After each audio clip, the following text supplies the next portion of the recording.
और अब आपको सीधा उत्तराखंड के मुख्यमंत्री पुष्कर सिंह धामी की प्रेस कॉन्फ्रेंस में लिए चलते हैं, जिसमें वो बजट के बारे में बात कर रहे हैं।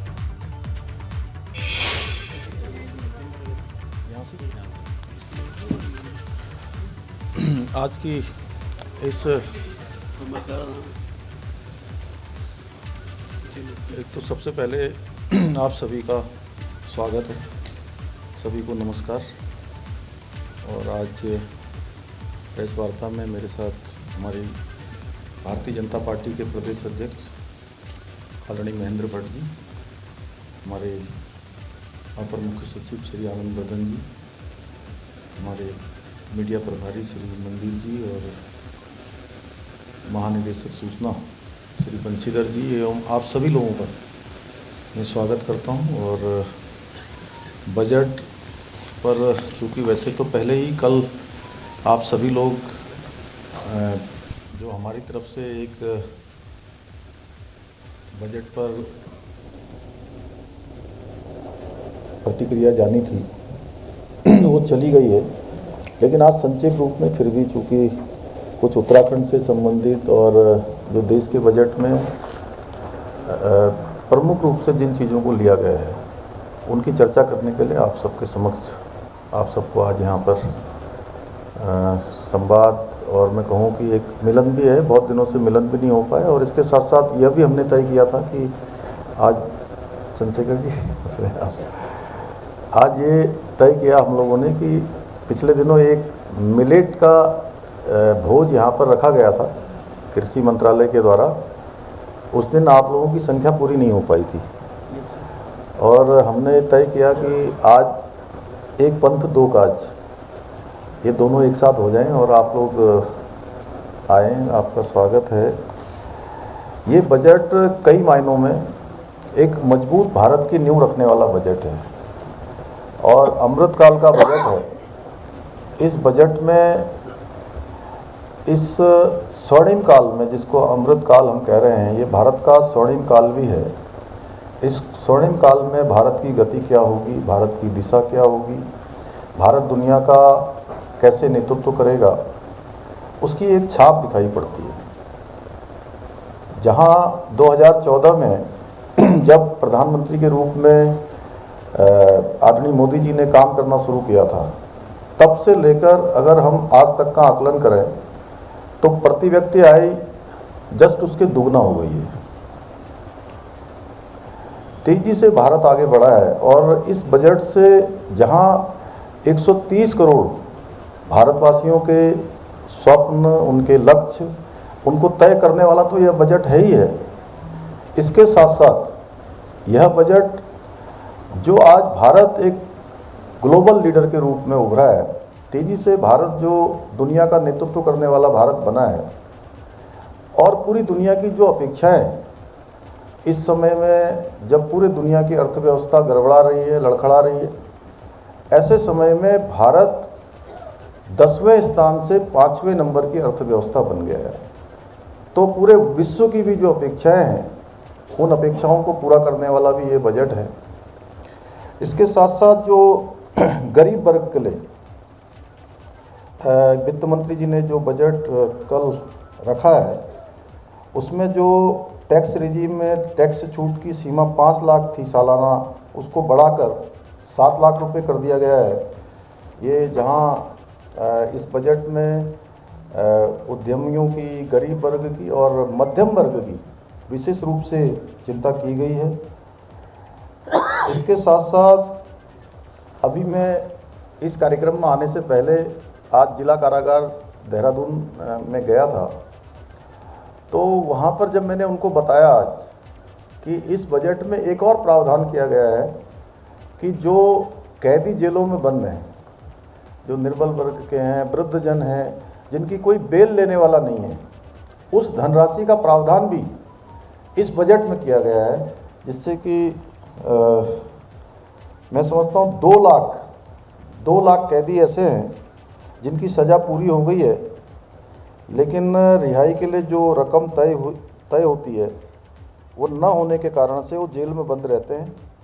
अब ऐसे जो गरीब कैदी हैं उनके लिए भी सरकार ने हाथ आगे बढ़ाया है। मैं प्रधानमंत्री जी का धन्यवाद करना चाहता हूँ। इसके साथ साथ जो महत्वाकांक्षी योजना कि हर किसी का पक्का मकान हो और उसको लेकर हर किसी को पक्की छत मिले, लगातार भारत की सरकार मोदी जी के नेतृत्व में काम कर रही है। इस बजट में प्रधानमंत्री आवास योजना का बजट 66% से बढ़ाकर 79,000 करोड़ रुपए कर दिया गया है, जिससे कि अब शहरी इलाकों में जो मकान बनाने के लिए 2.5 लाख रुपए की मदद होती थी, अब कुल मिलाकर 3 जनवरी 2022 तक अभी तक 1.14 करोड़ घरों के निर्माण को मंजूरी दी गई थी, जिनमें से 53.42 लाख घरों का निर्माण और वितरण हो चुका है और नई तकनीकों का उपयोग करके 16 लाख घरों का और भी निर्माण किया जा रहा है। तो निश्चित रूप से 66% का बजट बढ़ाना है, यदि गरीब वर्ग की विशेष रूप से इसमें चिंता की गई है। इसके साथ साथ महिलाओं के लिए इस आम बजट में कई सौगात दी है, जिसमें से अमृतकाल में महिलाओं के लिए नई बचत योजना का ऐलान किया गया है। इस योजना में 2 साल के लिए इस योजना का आगे का प्रावधान किया गया है, जो मार्च 2025 तक महिलाएं 2 लाख रुपए तक का महिला सम्मान बचत पत्र खरीद सकती हैं और इस पर 7.5% की सालाना दर से ब्याज दिया जाएगा और बीच में अगर ज़रूरत पड़ती है तो इस पैसे को आंशिक रूप से निकासी भी की जा सकती है। गांव और किसान को भी इसके केंद्र में रखा गया है, जहां किसानों के लिए बड़े ऐलान किए गए हैं। गांव और किसानों के लिए सरकार ने इस साल किसानों को 20 लाख करोड़ रुपए तक का, जो एक बड़ा लक्ष्य है, ऋण बांटने का लक्ष्य तय किया है। और सबसे बड़ी बात है कि मोटे अनाज को लेकर हमारे जैसे राज्य उत्तराखंड को इसमें विशेष रूप से फ़ायदा होने वाला है। 3600 रुपये कुंटल, 3600 रुपये कुंटल का जो मड़वा का अनाज है वो पहले से भी खरीदा जा रहा है और भारत सरकार ने भी इसको अपनी स्वीकृति दी है। और इससे जहां मोटे अनाज को बढ़ावा देने के लिए ये अन्न योजना प्रारंभ की गई है, वहीं किसानों की खेती की योजना में बनाने में बीमा, कर्ज, मार्केट इंटेलिजेंस और कृषि आधारित उद्योगों तक पहुंचने में भी निश्चित रूप से इससे मदद मिलेगी। उत्पादन क्षमता भी बढ़ेगी और लाभ कमाने की भी क्षमता बढ़ेगी। जहां समर्थन मूल्य घोषित किया गया है, उससे निश्चित रूप से ये दोनों ही प्रकार के फायदे होंगे और किसान और सरकार दोनों के बीच में समन्वय भी बढ़ेगा और इससे एग्रीकल्चर एक्सीलेटर फंड बनाया जाएगा, जिसके तहत स्टार्टअप को भी बढ़ावा मिलेगा। सरकार ने इस बजट में मत्स्य संपदा की भी नई उप योजना में 6,000 करोड़ के निवेश का फैसला लिया है। इससे निश्चित रूप से ग्रामीण विकास और जो मत्स्य पालन के क्षेत्र में काम करने वाले लोग हैं, उन सभी को बढ़ावा मिलेगा और हमारी जो अर्थव्यवस्था है उसको भी एक तेज़ी से बढ़ावा मिलेगा।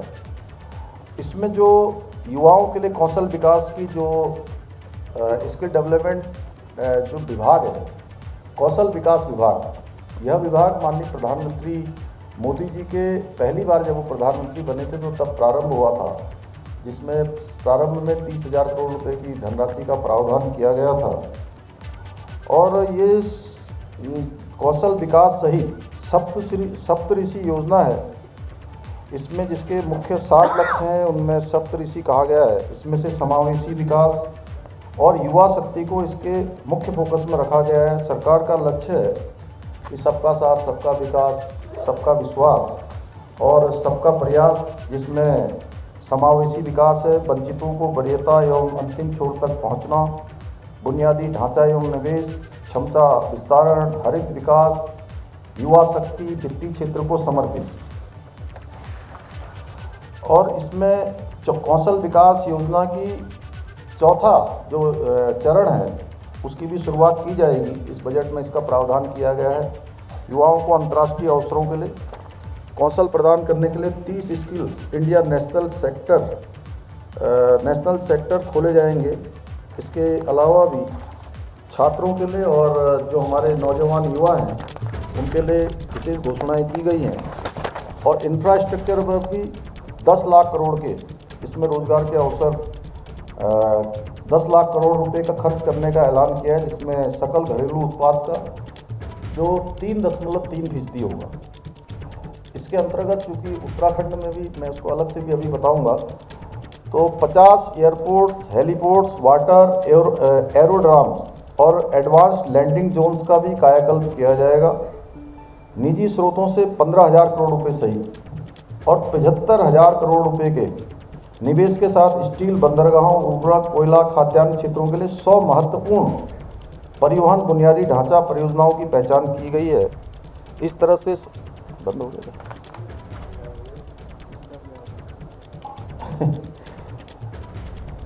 इस तरह से सरकार ने इंफ्रास्ट्रक्चर के जरिए भी रोजगार सृजन की दिशा में कदम उठा रही है, क्योंकि सरकार नौकरी देने के लिए लगातार सक्रिय है। माननीय प्रधानमंत्री जी ने जहां लाखों रोजगार सृजन की दिशा में तेजी से कदम बढ़ाया है, केंद्र की सरकार ने भी और राज्य की सरकारों ने भी।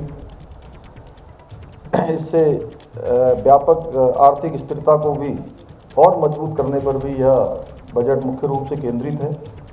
आदिवासी और दलित समुदाय के लिए भी इस बजट में विशेष जो प्रावधान किया गया है, इसके तहत जहां जो मलिन बस्तियां, उनको भी मूलभूत सुविधाएं प्रदान की जाएंगी। अगले 3 साल में इन योजनाओं को लागू करने के लिए 15,000 करोड़ उपलब्ध कराए जाएंगे। इसके अलावा जो सफाई करने के लिए भी एक बड़ा ऐलान किया है, इसमें नाले व सीवर, इसकी मेन हॉल की सफाई के लिए अब मैनुअल न होकर यह भी मशीनों के द्वारा की जाएगी। पहले के समय में सफाई कर्मियों को मेन हॉल में उतरना पड़ता था। इसके अलावा आदिवासी जो एकलव्य विद्यालय, उसमें 38,000 शिक्षकों और स्टाफ की भर्ती की जाएगी। ये 2 संस्था है जहां हमारे जनजातीय बच्चों को शिक्षा के क्षेत्र में एक शिक्षकों की बड़ी संख्या उनको मिलेगी। वहीं 38,000 भर्तियां होने से रोजगार सृजन के क्षेत्र में भी एक बड़ा काम होगा। इसके साथ साथ स्वास्थ्य के क्षेत्र में जो 157 मेडिकल कॉलेजों के साथ कोलोकेशन में 157 नए मेडिकल जो नर्सिंग कॉलेज स्थापित किए जाएंगे। इससे जहां हमारे राज्य में भी जो हमारे 4 मेडिकल कॉलेज बने हैं, हरिद्वार, रुद्रपुर, अल्मोड़ा और पिथौरागढ़, इन 4 जगह पर हमको नर्सिंग कॉलेज भी मिलेगा। ये इसकी एक बड़ी सौगात हम लोगों के लिए भी होगी, उत्तराखंड राज्य के लिए। और साल 2047 तक स्किल सेल एनीमिया को खत्म करने के लिए इसको मिशन स्थापित किया जाएगा। फार्मास्यूटिकल में अनुसंधान के लिए भी कार्यक्रम तैयार किए जाएंगे। अनुसंधान में निवेश के लिए इसको प्रोत्साहित किया जाएगा। ICMR की चुनिंदा प्रयोगशालाओं में ये सभी प्रकार की सुविधाएं उपलब्ध कराई जाएंगी। शिक्षा के क्षेत्र में जहां नर्सिंग कॉलेज और आदिवासी इलाके में एकलव्य स्कूल खोलने का ये प्रावधान किया गया। और पिछले दिनों मैंने भी जो भारत सरकार के आदिवासी मंत्रालय के, जनजातीय मंत्रालय के मंत्री हैं अर्जुन मुंडा जी, उनसे अनुरोध किया था कि क्योंकि पहले से हमारे यहाँ भी 3 जगह पर एकलव्य विद्यालय हमारे अभी चल रहे हैं। एक कालसी में है, खटीमा में है, बाजपुर में, और एक मुनस्यारी क्षेत्र में भी एक खुले, मैंने उनसे अनुरोध किया था। तो इसमें जहां भारत सरकार ने फैसला किया है, इस बजट में उनकी इस बात का प्रावधान किया गया है कि नए कॉलेज खोले जाएंगे, तो हमें भी यहाँ उत्तराखंड में भी एक कॉलेज इसका मिलेगा। इसके अलावा ग्रामीण इलाके में डिजिटल लाइब्रेरी बनाने की भी जो घोषणा की है, वो मेडिकल एजुकेशन में मल्टी डिसिप्लिनरी स्टडी के लिए मटेरियल की व्यवस्था की जाएगी। टीचर ट्रेनिंग के लिए अगले साल तक आधुनिक टीचर्स ट्रेनिंग सेंटर भी खोले जाएंगे। देश के टॉप शिक्षा संस्थानों में से 3 जो excellence for artificial intelligence centres खोले जाएंगे। इसमें प्राइवेट प्लेयर्स की रिसर्च एवं डेवलपमेंट के लिए भी भागीदारी बढ़ाए जाने का प्रावधान किया गया है। निश्चित रूप से ये शिक्षा के क्षेत्र में एक बड़ा काम होगा। इसके साथ साथ जो छोटे व्यापारी से उद्योगपति तक के लिए इस बजट में विशेष रूप से जहां महामारी से प्रभावित MSME को राहत दी जाएगी। संविदागत विवादों के निपटान के लिए भी स्वैच्छिक समाधान योजना भी लाए जाने का प्रावधान किया है। इससे आपसी जो विभाग और संबंधित जो समूह होगा या संस्थान होगा या जो भी व्यक्ति होंगे, उनके आपसी समन्वय से इस समाधान योजना से उनका समाधान निकाला जाएगा। इस तरह से सरकार ने छोटे व्यापारियों को भी लाभ देने का इसमें प्रावधान किया है। कॉर्पोरेट टैक्स को 18% से घटाकर 15% करने का निर्णय लिया है। इससे छोटे कारोबारियों के साथ साथ जो कॉर्पोरेट जगत है उसको भी अच्छे अवसर प्रदान किया जाएगा। छोटे कारोबारियों ने टैक्स स्लैब में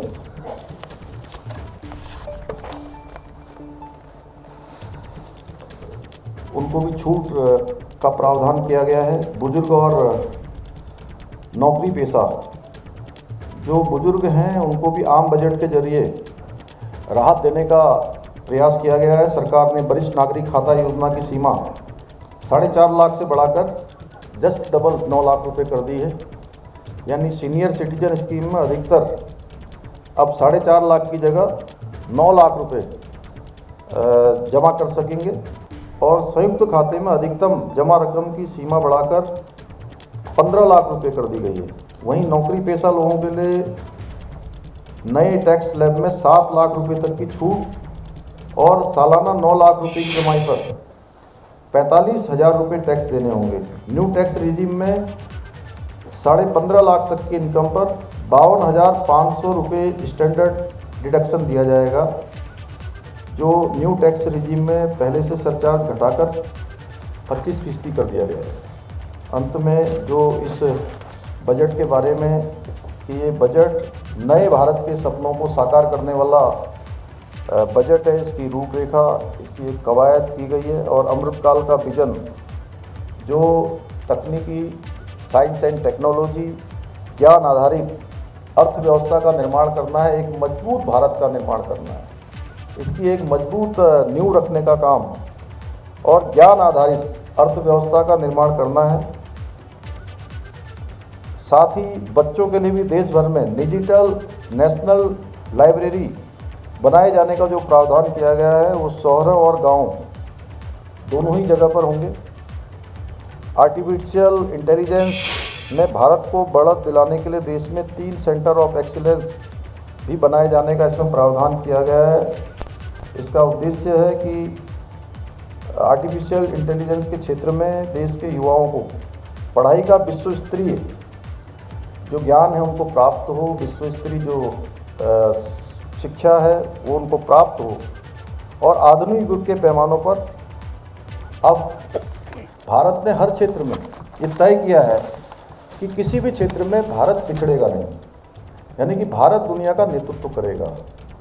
हर भारतवासी के मन में इस प्रकार का एक विचार, इस प्रकार का संकल्प भारत की सरकार ने इस बजट के माध्यम से निश्चित रूप से प्रस्तुत किया है और इसी को लेकर एक आधुनिक भारत का निर्माण, एक भारत श्रेष्ठ भारत का निर्माण, माननीय प्रधानमंत्री जी को मैं इस बजट के लिए धन्यवाद देता हूं और निर्मला सीतारमण जी को भी शुभकामनाएं और बधाई देता हूं कि उन्होंने एक शानदार बजट तैयार किया है। और इस बजट से चूँकि ये मुख्य बिंदु थे, इसके साथ साथ जो राज्य के लिए जो हमारे लिए विशेष रूप से उत्तराखंड राज्य के लिए इस बजट से जो भविष्य में हमको बड़े लाभ होने हैं, उसमें जहाँ केंद्रीय करों में राज्य का अंश है वो बढ़ गया है और पिछले वर्ष की तुलना में 25% की इसमें वृद्धि हुई है। गत वर्ष तक हमको केंद्रीय करों में राज्य को लगभग 9,000 करोड़ रुपए प्राप्त होते थे, जो लगभग अब बढ़कर 11,420 करोड़ हो जाएगा। लगभग 2,500 करोड़ की हमको अधिक धनराशि प्राप्त होगी। इसके साथ साथ जो राज्यों के लिए 50 वर्ष के लिए दिए जाने वाले ब्याज मुक्त ऋण को भी 1 वर्ष के लिए पुनः विस्तारित किया गया है और प्रदेश के लिए यह महत्वपूर्ण अवसर है कि इस वित्तीय वर्ष में लगभग 1,000 करोड़ रुपये इस योजना से भी हमको प्राप्त होंगे। प्रदेश के लिए जहां कृषि का क्षेत्र हमारे लिए अत्यंत महत्वपूर्ण है और इस क्षेत्र में ऋण की बढ़ोतरियों में मोटा अनाज और स्टार्टअप को जो बढ़ावा दिया जाने का प्रावधान किया है, उससे उत्तराखंड राज्य को विशेष रूप से इसका लाभ मिलेगा। और साथ ही जो 50 नए डेस्टिनेशन यानी कि 50 जो नए पर्यटन स्थल विकसित करने के अभी इस बजट में प्रावधान किया गया है। और इस डेस्टिनेशन में सभी प्रकार की मूलभूत सुविधाएं प्रदेश में हमारे प्रदेश में भी नए पर्यटन स्थल विकसित इससे होंगे, जहां स्वदेश दर्शन योजना से देश के प्रथम गांव को, यानी कि जो देश के जिनको हम अभी तक अंतिम गांव कहते थे, माणा की अपनी जो प्रधानमंत्री जी की यात्रा थी, उस यात्रा में उन्होंने ऐसे जितने भी हमारे सीमांत के गांव हैं उन सभी गांवों को प्रथम गांव की संज्ञा दी थी। तो उन सभी को इस योजना से पर्यटन से जोड़ने में विशेष हमको सहायता मिलेगी। और स्थानीय उत्पादों को प्रोत्साहन और बिक्री के लिए प्रदेश में भी एक जो यूनिटी मॉल की उन्होंने बात करी है, यूनिटी मॉल हम भी स्थापित करने की दिशा में आगे बढ़ेंगे। इसमें जो वित्त मंत्री जी ने अपने भाषण में मिलेट में मड़वा का नाम विशेष रूप से लिया, ये हमारे लिए बहुत गौरव की बात है कि हमारे यहाँ का ये अनाज अब जहाँ सभी को मिल पाएगा, पारंपरिक रूप से इस खेती को और बढ़ावा मिलेगा। इसका जो उत्पादन करने वाले हैं उनको उसका उचित मूल्य भी मिलेगा, प्रोत्साहन भी मिलेगा। और हमारी सरकार भी इसके उत्पादन को बढ़ाने में लगातार प्रयास कर रही है। हमारे यहाँ रामदाना का भी उत्पादन किया जाता है। अन्न श्री योजना से इन अनाजों को उत्पादन करने वाले किसानों को फ़ायदा होगा और उनको प्रोत्साहन मिलेगा। 4 नए नर्सिंग कॉलेज हमको मिलेंगे। बजट में नई फार्मा लैब सेक्टर में भी, जहाँ चूँकि फार्मा के क्षेत्र में हमारे यहाँ पहले भी बड़ी संख्या में यहाँ पर फार्मास्यूटिकल्स और फार्मा कंपनियाँ स्थापित हैं, जो पूरे देश में सर्वाधिक हैं। और इससे जहाँ निवेश को बढ़ावा मिलेगा, वहीं नर्सिंग में जो दक्ष युवा है उन सभी को भी रोजगार के अधिक अवसर उपलब्ध होंगे। टियर 2 और टियर 2 शहरों के 3 के विकास के लिए राष्ट्रीय आवास बैंक से भी बजट का इसमें प्रावधान किया गया है। इससे उत्तराखंड के शहरों में जो हमारी बुनियादी सुविधाएं हैं, आधारभूत संरचनाएं हैं, उनको मजबूत करने में और उनके विकास में हमको विशेष रूप से सहायता मिलेगी। और इसमें जो एक अच्छा ये प्रावधान किया गया है कि देश के अंदर 50 नए एयरपोर्ट स्थापित करने का भी इस बजट में प्रावधान किया गया है। इससे हमारे प्रदेश के भी नए एयरपोर्टों का विकास हो सकेगा और नए हेलीपोर्ट बन सकेंगे। इस योजना से हमारे यहाँ पर पर्यटन और रोजगार दोनों के अवसर उपलब्ध होंगे। आवासीय एकलव्य विद्यालय में शिक्षक और कर्मचारियों की नियुक्ति से जो राज्य के एकलव्य आवासीय विद्यालय में लोगों को रोजगार भी मिलेगा।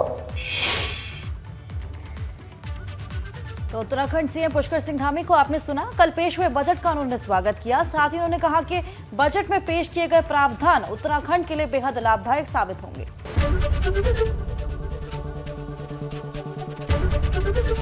एबीपी गंगा, खबर आपकी, जुबान आपकी।